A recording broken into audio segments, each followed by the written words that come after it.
ఈరోజు తల కొరిగించుకున్నాడు అనేది ఇది 87 టాపిక్ అండి. 'రజనీష్‌కు ఆ రోజులల్లో పొడగాటి సుందరమైన వెంట్రుకలుండేవి' అంట. వాటితో పాటు ఆయన షె షర్టు, షల్వారు, సూటు తొడిగితే అచ్చం ఒక ఆడపిల్లలాగానే ఉండేవాళ్ళంట 'రజనీష్' గారు. అయితే దుకాణంలో 'రజనీష్‌ని' చూసి అందరూ అనేవాళ్ళంట, వాళ్ళ దుకాణంలో 'రజనీష్' గారున్నప్పుడు చూసి అందరూ అడిగేవాళ్ళట వాళ్ళ తండ్రిని, "ఈ అమ్మాయి మీ కూతురా?" అని చెప్పేసి అడిగేవారంట. తండ్రి జవాబు ఇవ్వలేక సంకోచించేవాడు. తండ్రన్నాడు, "రాజా, ఈ బట్టలు, ఈ వెంట్రుకలు ఏంటిది? అందరూ అడిగేదానికి నేను జవాబు ఇవ్వలేకపోతున్నాను. సమాజంలో ఉన్నప్పుడు ఒక పద్ధతిగా ఉండాలి కదా!" అని వాళ్ళ నానంటే రజనీష్ అన్నాడట, "మంది మాటలు నేను పట్టించుకోకూడదు. ప్రతి ఒక్కరికి తమ తమ ఇష్టానుసారంగా జీవించే అధికారం ఉంది. నాకు నచ్చింది ఇట్లా జుట్టు పెంచుకోవడం, ఇట్లా బట్టలేసుకోవడము. కాబట్టి నేను ఇట్లా ఉంటాను" అనేది ఆయన చెప్పారంట. ఒకరోజు ఇంకా వాళ్ళ తండ్రి ఏం చేశాడు, ఇంటికి ఒక కత్తెర తీసుకొనొచ్చి కోపంతో ఆయన వెంట్రుకల్ని కత్తిరించాడంట. కత్తిరించి అన్నాడు, "మంగళవాని వద్దకెళ్ళి ఒక పద్ధతిగా వెంట్రుకలు కత్తిరించుకో" అని చెప్పాడంట. ఆయన జుట్టు అట్లా పొడుగ్గా పెంచుకోవడము ఈయనకు నచ్చక మొదట కోపంతో అయితే కత్తిరించేశాడు. తర్వాత నీట్‌గా మంగళయ్య దగ్గరికెళ్ళేసి నీట్‌గా హెయిర్ కట్ చేయించుకో అని చెప్పాడు. రజనీష్ అన్నాడు, "నాన్న, మీరు నా ఇష్టానికి విరుద్ధంగా ఈ పని చేశారు. దీని కొరకు మీరు ఖచ్చితంగా పశ్చాత్తాపపడాల్సి వస్తుంది" అని చెప్పాడంట. ఇంకా ఈయన రజనీష్ ఏం చేశారు, నటు మంగళీవాన్ వద్దకెళ్ళి తల గొరిగించుకున్నాడు. కంప్లీట్‌గా గుండు చేయించుకొని ఇంటికొచ్చాడంట. తండ్రి చూసి శోకగ్రస్తుడై అన్నాడు, "రాజా, ఇదేంటి? ఏం చేశావు నువ్వు? నేను బ్రతికుండగానే నువ్వు తల గొరిగించుకున్నావు. మంది అడిగితే నేనేం చెప్పాలి వాళ్ళందరికీ, జనాలందరికీ" అని అంటే రజనీష్ అన్నాడు, "నాన్న, అది నీకు తెలుసు. నేను మొదటే మీకు చెప్పాను. మీరు వినిపించుకోలేదు. ఈ సంగతి ఊరంతా తెలిసిపోయిందంట." అంటే వాళ్ళ దాంట్లో తండ్రి చనిపోతేనే వెంట్రుకలు తీయడము అనేది ఉన్నట్టుందండి. అందుకే ఇంకా ఆయన గుండు చేయించుకున్నాడు కదా! తండ్రి ఉండగానే గుండు చేయించుకునేటప్పటికల్లా ఇంకా ఈ సంగతి ఊరంతా తెలిసిపోయింది. శంభూబాబు చూసి నవ్వి అన్నాడంట, "నీవు అహింసా విధానంతో మంచి గుణపాఠం ఇచ్చావు. మీ తండ్రి నీ వెంట్రుకలు కత్తిరించి నీకు ముందు మార్గాన్ని సూచించాడు." అంటే ఆయనన్నాడు, ఈయన లాయర్ శంభూబాబు ఉన్నారు కదండీ! ఆయనన్నాడంట నవ్వి అన్నాడు, "నువ్వు అహింస విధానంతో మంచి గుణపాఠాన్ని చూపించావు. ఇంక మీ తండ్రి నీ వెంట్రుకలు కత్తిరించి నీకు ముందు ఉన్న మార్గాన్ని సూచించాడు. అంటే ఇంకా ఏదైనా నీకు నచ్చకుండా బలవంతంగా చేస్తే ఎట్లా ఉంటుంది అనేది ఆహ్, మీ మీ తండ్రి నీ వెంట్రుకలు కత్తిరించి నీకు ముందు మార్గాన్ని సూచించాడు." అమ్మమ్మ చూసందంట, ఇంత మంచి వెంట్రుకలు కత్తిరించడానికి అతనికి మనసెట్లా వచ్చింది అని వాళ్ళ అమ్మమ్మ ఏడ్చిందంట. రజనీష్‌కి తెలుసు అతని పనులను శంభూబాబు, అమ్మమ్మ, పాగల్ బాబా వీళ్ళు ముగ్గురు తప్ప ఇంకెవ్వరు సమర్థించరు. ర రజనీష్ గారు చేసే పనులు వీళ్ళ ముగ్గురికి కరెక్ట్‌గానే ఉంటాయి. వీళ్ళు సమర్థిస్తారు. ఇంకా మిగతా అందరూ వ్యతిరేకించినా కూడా వీళ్ళు ముగ్గురు మాత్రము ఆయన పనులని అర్థం చేసుకుంటారు అంటున్నారు. రజనీషు తలపైన వచ్చిన చిన్న చిన్న వెంట్రుకలు మళ్ళీ వెళ్ళి ఆయన తల గొరికించుకొని చిరునవ్వుతో ఇంటికొచ్చాడట. ఇంక వాళ్ళ తండ్రి చూసి దుఃఖితుడై, అంటే నేనైతే ఆయనకు నచ్చినట్టుగా జుట్టు పొడుగ్గా ఉంచుకుంటాడు. లేదు అంటే మాత్రం కంప్లీట్‌గా జుట్టు లేకుండానే గుండుతో ఉంటాడు. ఇంకా మళ్ళీ చిన్న చిన్న వెంట్రుకలు రాగానే మళ్ళీ ఆ మంగళయ్యన దగ్గరికెళ్ళేసి మళ్ళీ తల గొరిగించుకునేటప్పటికల్లా వాళ్ళ తండ్రి చూసి దుఃఖితుడై అన్నాడంట, "రాజా, నాటి నుం నాటి నుండి నేటి వరకు ఎప్పుడైతే నేను నీకు ఆ జుట్టు కట్ జేశానో అప్పటి నుంచి ఇప్పటి వరకు నేను పశ్చాత్తాపపడుతున్నా. నేను ఏ చెడు గడియలో నీ వెంట్రుకల్ని కత్తిరించానో నన్ను క్షమించవా? ఇక నుండి నేను నీ విషయంలోనూ ఏ విషయంలోనైనా నేను జోక్యం చేసుకోను" అని చెప్పేసి వాళ్ళ నాన్న అన్నాడంట. ఇంక రాజా ఆయన బాధపడుతూ వాళ్ళ నాన్న అనేటప్పటికల్లా రాజా అన్నాడు, "సరే నాన్న, మీరు చింతించకండి, దుఃఖించకండి. నాకు విచారంగా ఉంది. నా వద్ద ఏది లేదో అది మీకివ్వలేను నేను. భూత భవిష్యత్తు గురించి నేనెప్పుడూ ఆలోచించను. అయిపోయిన దాని గురించి కానీ, భవిష్యత్తు గురించి కానీ నేనెప్పుడూ ఆలోచించను. నేను కేవలం వర్తమానంలోనే జీవిస్తాను. మీరు కూడా అలా జీవిస్తే ఆనందితులవుతారు. ఎప్పుడో నా జుట్టు కట్ చేశానని చెప్పేసి అప్పటినుంచి నేను బాధపడుతున్నాను. నేనెందుకు ఈ పని చేశానా అని చెప్పేసి నేను బాధపడుతున్నాను అన్నారు కాబట్టి, నేను నేనెప్పుడూ గడిచిపోయిన దాని గురించి ఆలోచించను.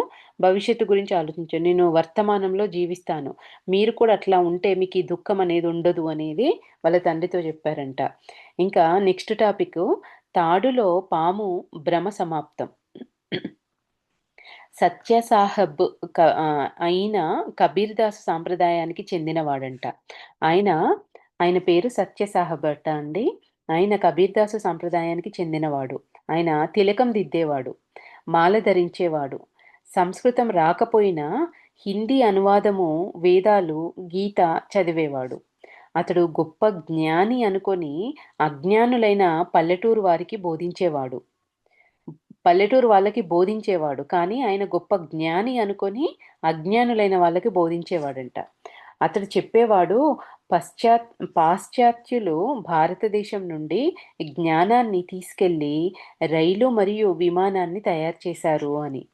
ఇంకా సాహబ్ గారితో ఒకరోజు రజనీష్ అడిగాడంట, కబీర్ దాస్ చెప్పాడు, తిలకం పెట్టుట, మాల ధరించుట, పుస్తకాలు చదువుట ఆడంబరమని ఆయన అన్నాడు కబీర్ దాసు. ఇవన్నీ చేయడం అనేది ఆడంబరమని ఆయన చెప్పారు అని ఈయన రజనీష్ గారు ఆయనతో చెప్పాడంట. మీరంతయు విరోధంగా నడుస్తున్నారు. మీరేమో కబీరు సాంప్రదాయానికి చెందిన వాళ్ళు. ఆయన తిలకం పెట్టడము వీటన్నిటిని ఆడంబరం అంటే, మీరు విరుద్ధంగా ఆయన చెప్పిందే చేస్తున్నారు అనేది రజనీష్ గారు ఆయనతో అంటే, సత్యసాహెబ్ గారు అన్నారు, పని పాట చేయుట సంసారుల పని. సాధువులు సాంసారిక పనుల్లోనే ఇరుక్కునే అవసరం అనేది లేదు. తిలకం దిద్దేవారు, మాల జపించేవారు పని బాటలో పడే అవసరం లేదని స్పష్టంగా చెప్పాడు అని చెప్పారంట. ఏం చెప్పారంట అండి ఆయన?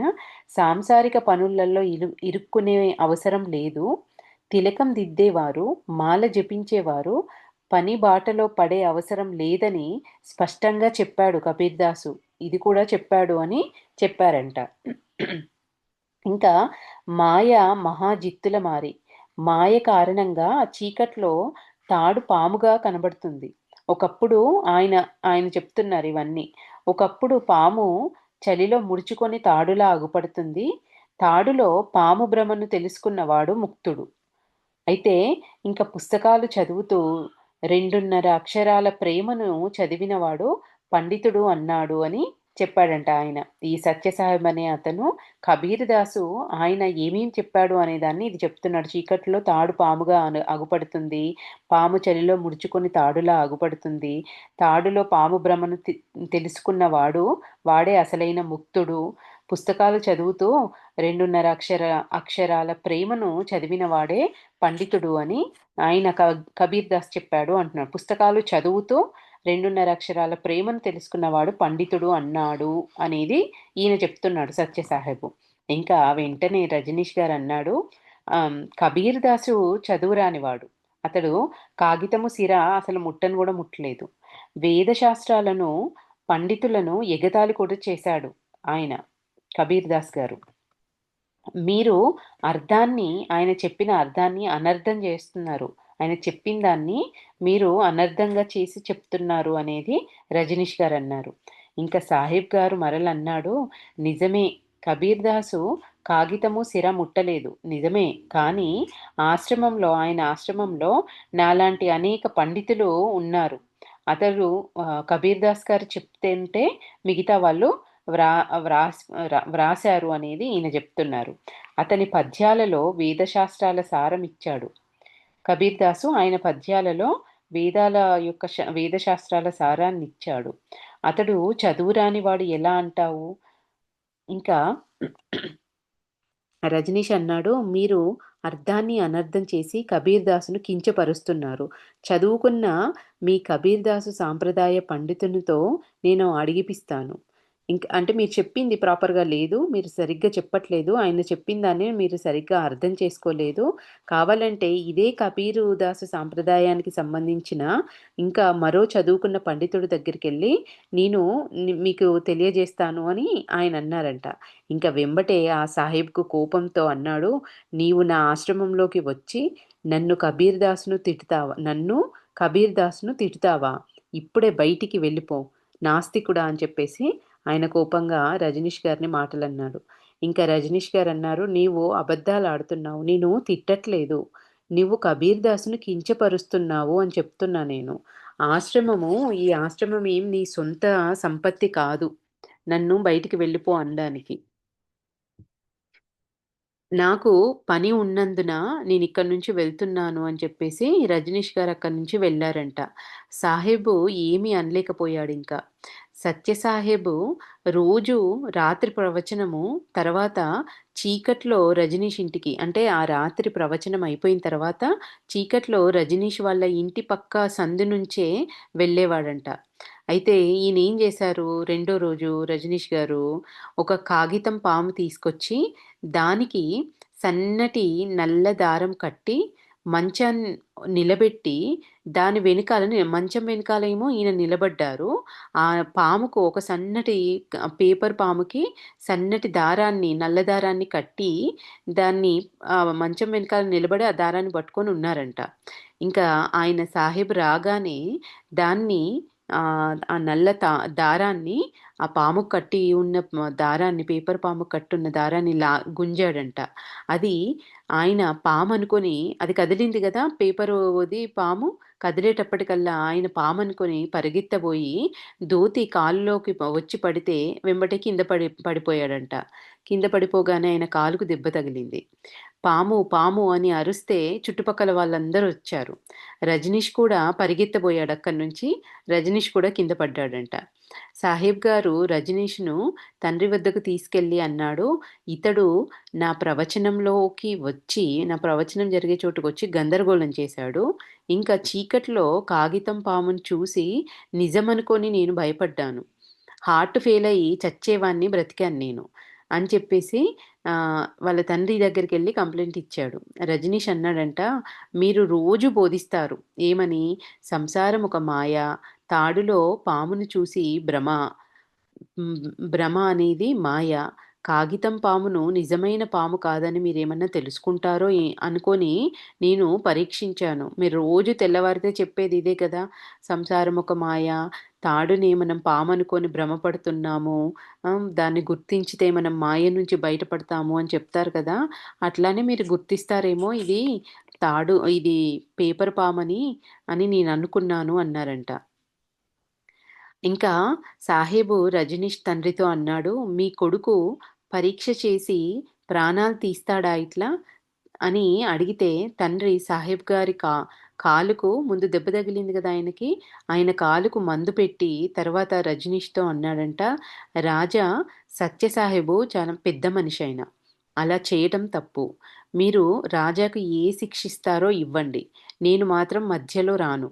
అని వాళ్ళ తండ్రి ఈ సాహెబ్‌తో అంటే ఆయనన్నాడంట, "సాహెబు ఈ అబ్బాయికి శిక్షిస్తే ఇంక నన్ను ఈయన ప్రాణాలతో వదలడు" అని చెప్పేసి ఆయన చెప్పాడంట. ఆయనకింక ఇప్పుడు శిక్ష ఇవ్వకపోతేనే ఇట్లా ఉంది. శిక్షిస్తే ఇంక నా పరిస్థితి ఏంటి అని చెప్పేసి ఆయన అన్నాడంట. ఒకరోజు ఏం జరిగిందింకా రజనీష్ అడిగాడు, "సాహెబ్ గారు మీరు ఇది ఇక్కడికి అయిపోయిందండి. ఇంక తర్వాత ఏమన్నారు?" ఇట్లా కొన్ని రోజులకి సాహిబ్ గారిని రజనీష్ గారు అడిగారంట. "మీరు ప్రవచనంలో తాడు తాడుతో పాము సంగతి తాడులో పాము సంగతి చెప్పడం లేదేంటి ఈ మధ్య?" అని అడిగితే ఆయనన్నాడంట, "చెప్పి కాళ్ళు చేతులు విరగ్గొట్టుకోమంటావా?" అని అడిగాడంట రజనీష్‌ని. "మంచిది సాహెబ్ గారు. మీరు జ్ఞానులు. వే వేదాల యుగంలో ఇప్పటిలా మోటారు, విమానాలు మరియు ఆటం బాంబులు ఉండేనా మరి?" అని చెప్పేసి అడిగాడు ఆయనని రజనీష్ గారు. అడిగితే, "సమాజవాదం కూడా ఉండేనా?" అని అడిగితే సాహెబ్ అన్నాడంట, "మీ మోటారు భూమి మీదే నడుస్తుంది. ఈ మోటారనేది భూమి మీదే నడుస్తుంది. మహాభారత యుద్ధంలో దివ్య హస్త్రాలు, బ్రహ్మాస్త్రాలు ఆటం బాంబులు ఆటం బాంబుల కంటే తక్కువ రథాలు భూమి మీద, నీళ్లలో, ఆకాశంలో నడిచేవి ఆ రోజులలో. రావణుడు సీతను విమానంలో తీసుకెళ్ళాడు. రాముడు, లక్ష్మణుడు మరియు సీత లంక నుంచి అయోధ్యకు విమానంలోనే వచ్చారు. ఇవి మంత్రశక్తితో నడిచేవి. మీ విమానాలకు పెట్రోల్ కావాలి. లక్ష్మణ రేఖ దాటితే భస్మమైపోతారు. లోపలి మనిషి బయటికి వస్తే ఏమీ కాదు. మీ విజ్ఞానము అలాంటి రేఖ ఇంతవరకు కనిపెట్టలేదు. అంటే ఒక లక్ష్మణ రేఖ దాటితే మనిషే భస్మమయ్యే అంత ఎంతో మంత్రశక్తితో ఉండేది ఆ రోజులలో. కానీ ఇప్పుడు లోపల మనిషి బయటకొస్తే ఏమీ కాదు. మీ విజ్ఞానము అట్లాంటి రేఖ ఇంతవరకు మీరు కనిపెట్టలేదు. ఆ లక్ష్మణ రేఖ లాంటి అంత శక్తివంతమైన మంత్రశక్తితో ఉన్న లాంటి రేఖను ఈ సైన్స్ అనేది ఇంతవరకు కనిపెట్టలేదు అని ఆయన అన్నాడంట. ఇంకా వేదాలలో ఆత్మయే పరమాత్మ అన్నారు. ఇదే సామ్యవాదము. మన ఆత్మనే పరమాత్మ అని వేదాలలో చెప్పారు. ఇదే సామ్యవాదము అనేది ఆయన చెప్తున్నారు. ఈ ఈ సత్యసాహెబ్ అనే అతను ఇవన్నీ మాట్లాడుతున్నారండి. అయితే ఇంకా రజనీష్ అడిగాడు, "సాహెబ్ గారు, ఇవన్నీ వేదాలలో ఉన్నాయంటున్నారు. ఎక్కడున్నాయో మరి చూపిస్తారా?" అని ఆయన రజనీష్ అడిగారంట. దానికి సమాధానంగా ఆయన, "అరే! అసలైన వేదాలను జర్మనీ వాళ్ళు తీసుకెళ్లారు మన దేశం నుంచి. మన వద్ద ఉన్నవన్నీ నకిలీవి." రజనీష్ అడిగాడంట, "మీరు జర్మనీ వెళ్ళలేదు. మరి మీరెట్లా చదివారు ఈ వేదాలు?" అని అడిగితే ఆయనంటాడు, "వేదాలను శృతి అంటారు. అవి ఇవి ఒకరితో మరొకరు చెప్పబడినవి. తర్వాత రాశారు. ఫస్టు ఒకరితో ఒకరు చెప్పినవి. తర్వాత అవి విన్నవాళ్ళు రాశారు. నేను మా పెద్దలతో విన్నాను. వారు వారి పెద్దలతో విన్నారు." ఇంకా రజనీష్ అన్నాడంట ఇదంతా విని, "మీరు విన్నారు కదా! ఒక వేదాన్ని మరి వినిపించండిప్పుడు." అంటే ఆ సాహెబ్ గారు ఉత్తేజితుడై అన్నాడు, "నీవు నాస్తికుడవు. నీతో నేను మాట్లాడను. నీవు ఏమనుకుంటావో అనుకో. నా భక్తులకు నా సంగతి బాగా తెలుసు." ఇంకా రజనీష్ సాహెబ్ గారిపై, వారి భక్తులపై నవ్వుతూ అక్కడి నుంచి వెళ్ళిపోయాడంట. నెక్స్ట్ ఇంకొక టాపిక్కు, జైన మునులు కోకా కోలా తాగారు. ఐదుగురు జైన మునులు గాడర్వారాకు వచ్చారు. మునులకు మందిరంపై హాలులో ఉండే పై మందిరం పైనుండే హాలులో ఉండడానికి ఏర్పాట్లు చేశారంట. ఐదుగురు జైన మునులండి. చాలా వేడిగా ఉంది అప్పుడు అక్కడ. రజనీషు వారిని రాత్రింబగలు ఏం చేస్తున్నారో గమనిస్తూ ఉండేవారు. ఎవరైనా వచ్చారంటే వాళ్ళసలు ఏం జెప్తున్నారు, దాన్ని అందులో ప్రశ్నలడగడము, వాళ్ళని గమనించడము, ఎవరైనా వస్తే వాళ్ళ పద్ధతులు ఎట్లా ఉన్నాయనేది క్షుణ్ణంగా గమనించడము. ఇదే చేస్తూ ఉండేవారు. అట్లానే అక్కడ రజనీష్ గారు రాత్రింబగళ్ళు వాళ్ళేం జేస్తున్నారనేది గమనిస్తూ ఉండేవాళ్ళంట. ఒకరోజు వారు రజనీష్‌తో అన్నారు, "నీవు జైనుడవయ్యి ఉపవాస వ్రతాలు చెయ్యవంట, నియమానికి విరుద్ధంగా రాత్రి మిఠాయి తింటావంట" అని వాళ్ళడిగారంట. అప్పుడు రజనీష్ అన్నాడు, జైనులు సూర్యాస్తమయం తర్వాత తినరు కదా అండి! ఏం భోజనము ఏది తీసుకోరు కదా! కానీ రజనీష్ గారు జైనుల నియమానికి వాళ్ళ వాళ్ళకు ఉండే ఉపవాస వ్రతాలు చెయ్యరు. ఇంకా రాత్రి నియమానికి విరుద్ధంగా మిఠాయి తింటావు. ఎందుకట్లా చేస్తావు అని వాళ్ళడిగితే, ఈయన చెప్తున్నారు రజనీష్ గారు, "ధర్మం యొక్క అర్థం వ్యక్తి స్వతంత్రుడగుట. స్వతంత్రంగా చెయ్యాలి ధర్మం అనేది, కానీ బానిసలుగా చేయటము కాదు. నిజమైన ధర్మం అంటే దాని యొక్క అర్థము వ్యక్తి స్వతంత్రుడగుట, బానిస కాదు. మీకు స్నానం చెయ్యాలని, పళ్ళు తోమాలని ఉండదా? వేడికి ఫ్యాన్ కూడా వేసుకోరు." అని ఈయన అడిగారంట. వాళ్ళు స్నానం జెయ్యరని ఇంతకుముందు చదువుకున్నాం గదా! ఎందుకు అంటే ఒంటి మీదున్న క్రిములు వాటిని చంపాల్సొస్తుంది అని, పళ్ళు తోమినా, స్నానం చేసినా కూడా. అయితే అదే మీకు స్నానం చెయ్యాలని, పళ్ళు తోమాలని ఉండదా? వేడికి ఫ్యాన్ కూడా మీరు వేసుకోలేదు అని రజనీష్ గారు వాళ్ళనడిగితే, ఒక ముని అన్నాడంట, "మేము తపముతో వేడిని, చలిని జయించాము. రజనీష్ అన్నాడు, "నిన్న రాత్రి నేను చూశాను. రాత్రింబగళ్ళు వీళ్ళని గమనిస్తూ తిరుగుతున్నాడు గదా! వాళ్ళింటనే చెప్తున్నాడంట. నిన్న రాత్రి నేను చూశాను. మీరు ఫ్యాన్ వేసుకొని ఏమో తింటున్నారప్పుడు" అని అంటే, ఒక ముని అన్నాడంట, "అది పొరపాటున ఫ్యాన్ వేయబడింది. మేమెయలేదు. ఎవరో వేయబడింది." అంటే రజనీష్ అన్నాడు, "మరొకవేళ పొరపాటున జరిగితే మరలా దాన్నాపేయొచ్చు గదా! తిరిగే ఫ్యాన్‌ని ఆపేయొచ్చు కదా! నోరు ఎండుతున్నందున పిప్పర్మెంట్లు తిన్నాం మేము. మీరు ఫ్యానేసుకున్నారు, ఫ్యాన్ కింద కూర్చున్నారు, ఏదో తింటున్నారు నిన్న రాత్రి అంటే, ఎవరో ఫ్యానేశారు. దాని పాటికి అది తిరుగుతుంది. మాకు నోరెండిపోతుంది. రాత్రి కదా! తినకూడదు గదా! వీళ్ళు జైనులు గదా! కానీ రాత్రి మీరేదో తినడం నేను జూశాను" అంటున్నారు రజనీష్ గారు. అయితే మేము రాత్రి నీళ్లు కూడా తాగం సూర్యాస్తమయం తర్వాత. కాబట్టి మా నోరు ఎండిపోతున్నందున పిప్పర్మెంట్ తిన్నాము అని వాళ్ళు చెప్పారు. ఇంకా రజనీష్‌కి కూడా వాళ్ళిచ్చారంట. ఆహ్, రజనీష్‌కి కూడా పిప్పర్మెంట్ ఇచ్చాడు ముని. తర్వాత, తర్వాత రోజున రజనీష్ అడిగాడు, "ఈ వేసవి కాలంలో వేడిమిలో మంచుగడ్డ వేసిన చల్లటి నీళ్లు తాగాలని మీకుండదా?" అని అడిగితే ఆ ముని అన్నాడంట, "మంచుగడ్డ ధర్మంలో వర్జితం. మన మన దాంట్లో ఐస్ అనేది తీసుకోవడం అనేది అది నియమానికి విరుద్ధం. మనం వదిలేసాం. అది వర్జితం. మంచుగడ్డ తయారయ్యే సమయాన ఎందుకు వర్జితమట? మంచుగడ్డ తయారయ్యే సమయాన జీవాణువులు మరణిస్తాయి. కాబట్టి మనమది వాడకూడదు. మేము రాత్రిపూట కూడా నీళ్లు తాగం మేము." ఇంకా రజనీష్ అన్నాడు, "జీవాణువులు నీళ్లలో, గాలిలో, పెరుగులో చాలా అధికంగా ఉంటాయి మరి. అహింసా సిద్ధాంతము పాటిస్తే ఇంక మనం తినలేము. బ్రతకలేము. మహావీరుని అహింస ఆయన యొక్క అహింస యొక్క అర్థమేంటి? జీవించే అతి కోరికతో హింస ప్రారంభమవుతుంది. అతిగా ఉన్నదానికన్నా మితిమీరిదిగా తీసుకోవాలి. నేను జీవించాలనే మితిమీరిన కోరికతో హింస ప్రారంభమవుతుంది. జీవించే కోరిక లేకపోవటము అహింస బుద్ధ పురుషుల సందేశము ప్రవహించే నది లాంటిది. ఇంకా ఏమంటున్నారు, పండితులు దానిని శాస్త్రముగా మార్చి మురికి నీటి జలాశయము చేస్తారు. అయితే ఆయన చెప్పిందేంటి? ఆయన చెప్పింది ఎంతసేపు నేను బ్రతకాలి అనే కోరికతో, నేను ఆ లగ్జరీగా ఉండాలి అనే దాంతో హింసను ఎక్కువగా చెయ్యడము అది విరుద్ధమని ఆయన చెప్పాడు. ఆ కోరికతో చేసే హింసను చెయ్యొద్దు అని చెప్పాడు. ఇంకా జీవించే కోరిక లేకపోవటము అహింస బుద్ధ పురుషుల సందేశము ప్రవహించే నది లాంటిది. పండితులు దాన్ని ఏం చేశారు? శాస్త్రాన్నిగా మార్చి దాన్నొక మురికి నీటి జలాశయంగా మార్చేశారు.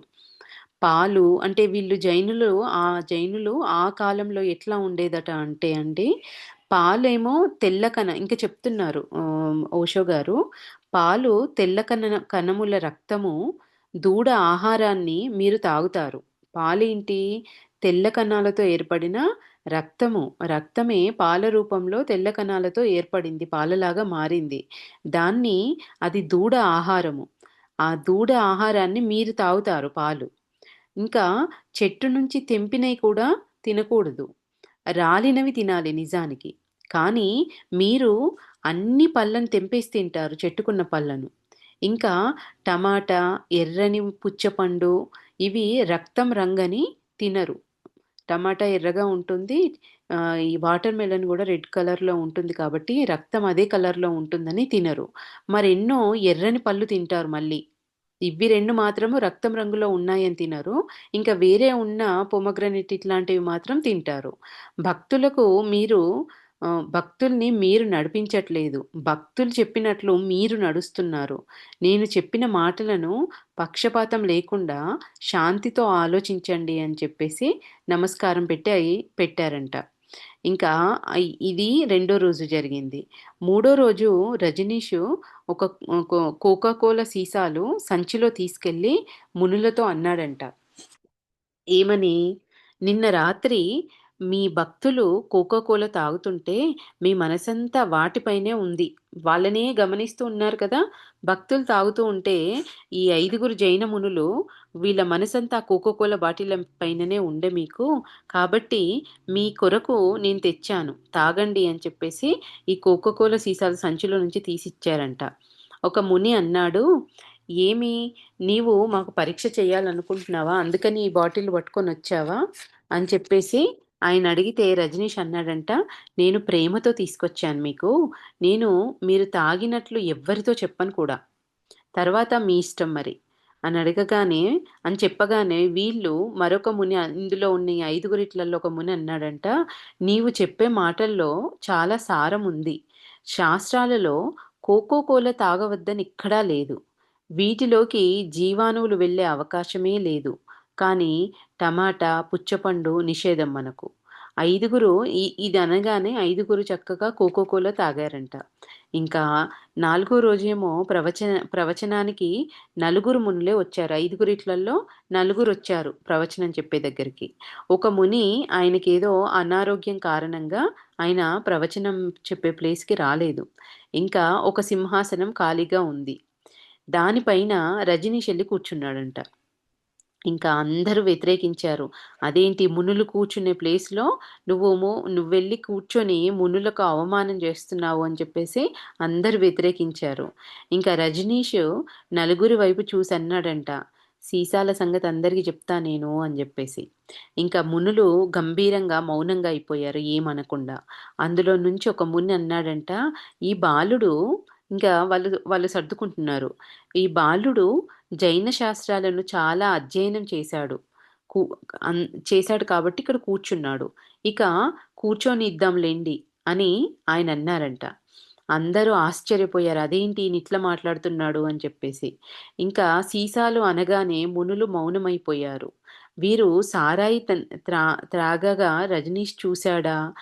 ఎంత అడిగినా కూడా రజనీష్ ఆ సీసాల సంగతి మాత్రం చెప్పలేదు. ఆ జనాలు ముందే ఈ మాట అన్నాడు కాబట్టి, ఏంటి సీసాలేంటి? ఈ ఈ మునులేమైనా సారాయికినా తాగారా ఏంటి? ఆయన సీసాలనగానే వీళ్ళందరూ సైలెంట్ అయిపోయారు. ఏంటి అని చెప్పేసి వీళ్ళందరూ జనాలందరూ ఎంత అడిగినా ఏంటి ఆ సీసాల సంగతి ఏంటి అని అడిగి ఆ రజనీష్ గారిని అడిగితే ఆయన ఏం చెప్పలేదు. ఎందుకంటే ఎవరికీ చెప్పను అని అన్నారు కదా! ఇంకా రజనీష్ నవ్వన్నాడు, "ఇది వారిని ఆధీనంలో పెట్టే నా శక్తి రహస్యం" అని చెప్పారంట. వాళ్ళని కంట్రోల్‌లో పెట్టుకునే నా శక్తి రహస్యము అని చెప్పి. "మీరు వారి పాదాలు స్పర్శిస్తారు. నేను తలుచుకుంటే వారితో నా పాదాలను స్పర్శించేటట్లు చేయగలను" అని గూడా అన్నారంట. దారిలో తండ్రి రజనీష్‌తో అడిగాడంట, "నేనెవ్వరితో చెప్పను. ఆ సీసాల సంగతేంటి? నాకు చెప్పవా సీసాల రహస్యం ఏంటి" అని. వారేమన్నా సారాయి తాగారా అని వాళ్ళ తండ్రి రజనీష్‌ని అడిగాడంట. దానికి రజనీష్ గారన్నారు, "లేదు నాన్న అంతవరకు రాలేదు. ఇంకా కొన్ని రోజులు వారిక్కడే ఉంటే ఇది కూడా తాగిస్తా నేను. ఎవరితో చెప్పనని వారికి మాటిచ్చాను కనుక నేను మీకు చెప్పలేను" అని చెప్పారంట. ఇంకా నెక్స్ట్ టాపిక్ 'రజనీష్ గెలిచాడు, జ్యోతిష్యుడు ఓడాడు.' తాత చీరలు కొనడానికి బెనారస్ వెళ్తుంటే రజనీష్ కూడా అతని వెంబటి వెళ్ళాడు. వీళ్ళ తాతయ్య రజనీష్ వాళ్ళ నాన్న వాళ్ళ నాన్న. ఆయన బెనారస్‌కి చీరలు కొనడానికెళ్తే ఆయనతో పాటు రజనీష్ గారు కూడా వెళ్లారంట. తాత మనవడు బెనారస్ నుంచి సారనాథ్‌కు వెళ్తుంటే రజనీషు ఒక బుద్ధ భిక్షువుని చూసి అతనితో అన్నాడు, "బాబా నన్ను గుర్తుపట్టావా?" అని రజనీష్ అడిగారంట. 7 సంవత్సరాల పూర్వము మాట మీకు జ్ఞాపకమొచ్చిందా అని అడిగారంట. మీ వజ్రాల గడియారము ఎక్కడుంది అని అడిగారంట. అంటే ఈయన చిన్నప్పుడు 7 సంవత్సరాలు వయసులో ఉన్నప్పుడు వాళ్ళ అమ్మమ్మ వాళ్ళ ఇంటి దగ్గరకొచ్చారు కదా! కాశీ నుంచొచ్చిన పండితుడు, ఆ జ్యోతిష్యుడు ఆయన, ఆయన బుద్ధ భిక్షువు అయిపోయాడాయన. ఆయన్ని చూసి 7 సంవత్సరాల పూర్వము నీవు నా భవిష్యం చెప్పడానికి వచ్చినప్పుడు నేను నీ కళ్ళలో చూసి చెప్పాను. నీవు బౌద్ధ భిక్షువు అవుతావని. అప్పుడు ఆయనన్నారు, "ఎవరైనా ఈ కళ్ళను చూసి భవిష్యత్తు చెప్పడం అనేది నేను మొదటిసారి వింటున్నాను" అని ఆయనన్నారు. అయితే అప్పుడు మనం పందెం కూడా కట్టుకున్నాము. ఒకవేళ నువ్వు ఓడిపోతే బంగారు గడియారం ఇస్తానన్నావు. ఆ సన్యాసికి జ్ఞాపకమొచ్చిందంట. జ్ఞాపకమొచ్చి వెంబటే వంగి రజనీష్ గారి పాదస్పర్శ చేయబోయాడు. రజనీష్ వెనుకకు జరుగుతూ అన్నాడు, "వద్దు వద్దు. ఒక సన్యాసి సంసారివి పాదాలను స్పర్శించకూడదు." అతడన్నాడంట, "నేనైతే సన్యాసిని. కానీ మీరు బుద్ధుడవుతారు మీరు" అని చెప్పాడంట ఆయన. "నేను కలలో కూడా అనుకోలేదసలు సన్యాసినవుతానని. మీ భవిష్యవాణి సిద్ధించింది. నా భవిష్యవాణి కూడా తప్పక నిజమవుతుంది. మీరు తప్పక కలుస్తారని నమ్మకం ఉందే నాకు. అందుకే నేను గడియారాన్ని ఎప్పుడు కూడా నా వెంబట ఉంచుకునేవాణ్ణి" అని చెప్పేసి, ఆ గడియారాన్ని జేబులో నుండి తీసి రజనీష్ చేతికి కట్టి మళ్ళీ పాదాలను స్పర్శించాడంట. ఇంకా సారనాథ్ నుండి బెనారస్ వెళ్తుండగా గంగానది దశాశ్వత దశాశ్వమేధ తీరాన ఒక యువకుడు రజనీష్ పాదాలను స్పర్శించి అన్నాడు, "మీ దర్శనం పొంది నా జీవనం ధన్యమైంది" అని. "కొన్ని మాసాల క్రితం మిమ్ములను పాగల్ బాబా మరియు హరిప్రసాద్ చౌరసియా వెంబటి నేను చూశాను. నా పేరు వేణుగోపాల్. నేను ఏకలవ్యునిలా పాగల్ బాబా మూర్తిని నా హృదయంలో స్థాపించుకొని కళా సాధన చేస్తున్నాను." వీళ్ళందరూ కలిసి ఇక్కడికెళ్లారు కదండీ! అక్కడ చూసారంట. వీళ్ళ వీళ్ళ ఆ వేణుగానం జరిగే ఆ ప్లేస్‌లో చూసాను నేను అని చెప్తున్నారు. హ్మ్. ఆయన పేరు వేణుగోపాల్ అంట. ఈయన ఈ పాగల్ బాబా ఏకలవ్య శిష్యుడిని నేను. ఇంకా ఏమంటున్నారు, "మీ మూర్తిని పాగల్ బాబా మూర్తిని నా హృదయంలో స్థాపించుకొని నేను కళా సాధన చేస్తున్నాను. ఇంకా నేను శివభక్తుడిని. నేడు తీరానికి దూరంగా నావలో మా విశేష సంగీత గోష్ఠి ఉంది. మీరు తప్పక రావాలి" అని చెప్పేసి రజనీష్‌తో అన్నారంట. ఇంకా వాళ్ళ తాతతో రజనీష్ ఏమో ఆయనతో చెప్తున్నాడు, "నేను మా తాతయ్యతో ఒక పని మీద ఇక్కడికొచ్చాము. మేము రాలేము" అని. అతడు తాత కాళ్ళు పట్టుకొని అన్నాడంట, ఇతను ఆహ్, "మీరిరువురు తప్పక రావాల్సిందే" అని. ఈ వేణుగోపాల్ అనే అతను వాళ్ళ తాతయ్య పాదాలు కూడా పట్టుకొని, "మీ ఇద్దరు ఖచ్చితంగా రావాలి సంగీత గోష్ఠికి" అని చెప్పేసి రిక్వెస్ట్ చేశారంట. ఇంకా ఆయన ఒప్పుకునే వరకి కూడా పాదాలు వదిలిపెట్టలేదంట. తాత రాజాతో అన్నాడు, "రాజా, ఇతడు పాగల్ బాబా శిష్యుడు. ఇంతగా బతిమలాడుతున్నాడు. నీవు వీరితో వెళ్ళు. నేను 2 గంటలలో నా పని చూసుకొనొస్తాను" అని వాళ్ళ తాతయ్య రజనీష్‌కి అప్పజెప్పారంట. రజనీషు పడవలో వేణుగోపాల్‌తో సంగీత గోష్ఠి స్థానానికి వెళ్ళాడు. రజనీష్‌ను శ్రద్ధతో వేదికపై కూర్చోబెట్టి అందరితో పరిచయం చేయించాడంట. ఆ నగర లోకప్రియ రాజేశ్వర సేఠ్ కవి మరియు సంగీత కళాప్రియుణ్ణి కూడా పరిచయం చేయించాడు. ఇంకా అందరూ ఆదరణతో రజనీష్ పాదాలను స్పర్శించారంట. మొదట వేణుగోపాల్ మురళిని వాయించాడు. తర్వాత రజనీష్ కూడా పాగల్ బాబాల మురళిని వాయించాడు. అందరూ ఆనందంలో మునిగిపోయారంట. అంతలో తాత వచ్చాడు. అందరూ బంగాకు పానీయము, మిఠాయి తీసుకున్నారు. రజనీషు బంగులేని పానీయాన్ని తీసుకున్నాడు. తర్వాత అందరూ పప్పు, రొట్టె తిన్నారు. రాత్రి 11 గంటలకు ధర్మశాల నుంచి తాత మనుమని రాజేశ్వర సేటు తన ఇంటికి తీసుకెళ్లారు. రజనీష్ గారిని, వాళ్ళ తాతయ్యని ఆ రాజేశ్వర సేటు తన ఇంటికి తీసుకెళ్ళాడు. ఉదయం కబీర్ మరియు రైదాస్ ఆశ్రమాలకు బనారస్ చూయించాడంట. బనారసు చూయించాడు. మహాశ్మశానం కూడా చూయించాడు. దాని చితి బూడిద ఎప్పటికీ చల్లారదు. ఈ మహాశ్మశానములో ఉండే ఆ చితి బూడిద ఎప్పటికీ చల్లారదు. రాజేశ్వర్ సేటు వీరు వెళ్ళే సమయాన తినే పదార్థాలను, కట్టె బొమ్మలను, ఇత్తడి కబీరు, బుద్ధుడి మూర్తులను వాళ్ళకిచ్చాడంట. ఎప్పుడైతే బెనారస్ వస్తే వారి ఇంటికి తప్పక ఎప్పుడైనా బెనారస్ వస్తే వాళ్ళ ఇంటికి తప్పకుండా రమ్మని ఆహ్వానించి వాళ్ళని స్టేషన్‌లో వదిలిపెట్టారు అని చెప్తున్నారండి. ఇంకా ఇది పాగల్ బాబాతో అంతిమ కలయిక అని నెక్స్ట్ టాపిక్ అండి. పాగల్ బాబాకు 90 సంవత్సరాలు నిండాయి. బాబా గాడర్‌వారాకు వచ్చింది తెలియగానే రజనీష్‌ని కలవడానికి వెళ్ళాడు. రజనీష్ కలవడానికి పాగల్ బాబాని కలవడానికి రజనీష్ వెళ్ళాడు. బాబా రజనీష్ పాదాలు పట్టుకొని కన్నీరు కారుస్తూ ప్రేమతో అన్నాడంట, "ఇప్పుడు ఈ శరీరం చాలా అలసిపోయింది. వస్త్రాలు మార్చే సమయం వచ్చింది. ఇది నీతో నా అంతిమ కలయిక" అని చెప్పి మురళి ఇస్తూ అన్నారంట, "నీకు ఇవ్వడానికి ఇది తప్ప ఇంకా మరి నా దగ్గర ఏం లేదు" అని చెప్పారంట పాగల్ బాబా ఆయన వాయించే మురళిని ఇస్తూ. "అభ్యాసం చేస్తే ఈ మురళి వాయించడము నువ్వు అభ్యాసం చేస్తే చౌరాసియా కంటే గొప్ప సంగీతజ్ఞుడు అవుతావు నువ్వు" అంటే రజనీష్ గారు మురళి తీసుకుంటూ అన్నారంట, "బాబా, నీ కోరికను నేను పూర్తి చెయ్యలేను. నేను సంగీతజ్ఞుణ్ణి కావడానికి జన్మించలేదు. సంగీత సాధన లక్ష్యం కాదు నాది.